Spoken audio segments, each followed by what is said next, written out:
Dying to live. Sandra Soto came from Chihuahua, Mexico 27 years ago. She went across the border and into the Phoenix, Arizona area. And there, she understood and knew that she needed to learn English. She tried. Book learning didn't help her. So she needed to get a job where there were non-Spanish speakers. So she went and found a job at a Japanese restaurant. And there, she learned English. Great country, right? In learning English, she was able to grow her family and to help them to understand that education is a key to their success. She understood this.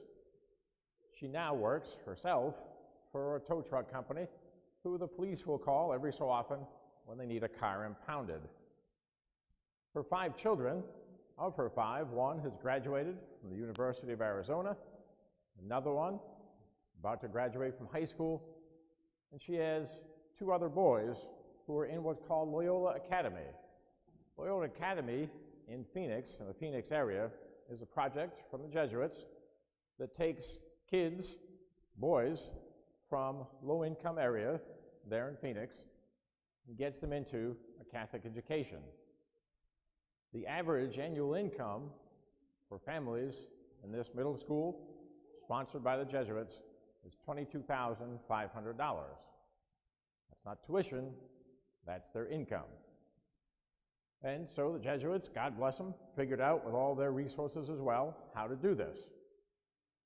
This project has been going on for 5, 6, maybe 7 years at this point. And Sandra got her kids into this particular project. Now, the youngest boy went into 6th grade this year in the middle of the pandemic. Well, he did okay. It wasn't bad for him. Said he liked it, said it was good for him. He understood the discipline. He understood the wearing of the uniform. And he said he's had a pretty good year overall. Sandra, for her part, is very happy about the whole situation. She's able to get her kids what she wanted, a Catholic education. She had been dying, in a very real sense, desirous of being able to do this, but couldn't afford it. And so these kids now feed right into what's called Brophy High School out there in the Phoenix area that the Jesuits started in 1928. What else does she like about her school? She loves the school also because of the community. The folks, you'll see, those of you who come to our school know that we have a car line, right? But in that car line, it's difficult to meet anybody. It's difficult to say hello. Sandra and her folks and her kids get picked up by a bus. And sometimes there's one mom or one dad out there for, 5, 6, 7 different families. They all know each other. They all take care of each other. They all understand what this education means to them and to their children, and the sacrifices that they have made as parents to get their kids this education. Our gospel today, in this last Sunday before Holy Week, next Sunday's Palm Sunday, this last Sunday before Holy Week, we have non-Jews seeking out Jesus. Can we see him? Can we talk with him? Can we listen to him? They go to Jesus, and Jesus, at this point, begins to talk about what must happen. That grain of wheat must fall to the ground and die, or it remains just a grain of wheat. But if it dies, it produces much fruit. Then he talks about the hour. The hour is coming when the Son of Man is to be glorified. And in doing this, our gospel writer finishes up that he was talking about the manner in which he must die. Don't forget where we're heading. Holy Week next week, Palm Sunday. Okay? We'll read again, listen again to the passion of the Lord, the death of our Lord Jesus Christ. This is where we're heading. Our first and second reading, as always, help us. Jeremiah, I hope you caught that phrase about God's law being written on our hearts. That's a beautiful phrase. God's law is written on our hearts.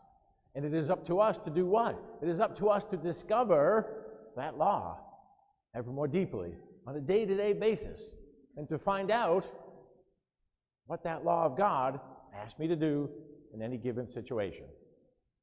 As I mentioned to you, Sandra Soto crossed the border 27 years ago. About 10 or 12 years ago, I looked into some of the statistics of folks crossing the border. 70% of them at this time, 10 or 12 years ago when I saw the last statistics, 70% of them were Catholic. Our second reading also helps us. Our second reading talks about obedience, learning obedience, Jesus did through suffering. Well, heaven knows, so do we, right? We've gone through this long year of COVID. Hopefully we can see the end, right, with our vaccines. Hopefully we're coming toward the end of it. Hopefully we're getting in control of it. For ourselves, we know of that suffering. We understand that suffering. Take time to grieve whatever loss you may have had throughout this COVID. It may have been a literal loss, somebody may have died on you, but it may be other losses as well. And they're all important. They're all important to be able to grieve. Something as simple as our kids in the Catholic school system, in the elementary and middle school, I should say, have not been able to play indoor sports, okay? So it's been difficult for our kids. Seems simple, but it's still something that they need to look at and to be able to grieve, especially our 8th graders as they move on. A couple of other suggestions for us. This week, the parishes throughout the area have what are called reconciliation services. Tomorrow at Incarnation, Tuesday, Christ the King, Wednesday, here, Thursday at St. Joseph's. Don't tell me you haven't had a chance to go to reconciliation, okay? Don't come to us on Holy Saturday and say, oh, we thought there were confessions today. There aren't gonna be, okay? We've got great opportunities. Take advantage of them. If we can't make it here on Wednesday, that's all right, okay? All the other churches around us have reconciliation services. Take advantage of it. To do what? To understand ever more deeply that we too must die to ourselves just a little bit each day in order to rise with Christ. Second thought for us also too, this weekend, later in the week, we have what's called Live Stations. Live Stations is from our youth of the parish. They've been doing it for over 20 years. Take advantage of it. Come on by. It's this Friday at 7 or 7:30. Don't quote me on that. Take a look on our website and in our bulletin. It's a great moment to understand Jesus' death and resurrection for us. It's also a great moment for our teenagers and for our adolescents. We do a great job with the adults in putting this on each year. Now, Sandra Soto and her kids, like all of us, having walked through this almost to the end of the academic year, she said she was really, really happy with the experience at Loyola Academy. Again, Loyola Academy has been open 5, maybe 7 years. Of the kids that have graduated in their small classes, went on to Brophy High School, 44 of them have gone on to college. 44 out of 45 went straight on to college right after their high school experience. It's very important for us to understand, with our school as our biggest ministry here, that we too need to make sure that everyone has access to our school, rich and poor alike.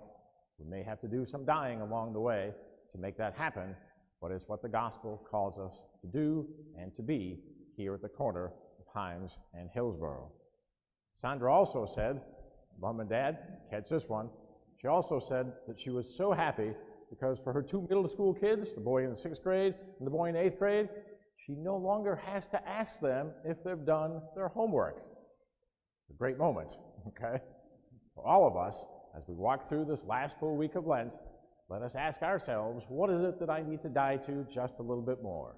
In order to do what? In order to do exactly what Sandra and her family have done.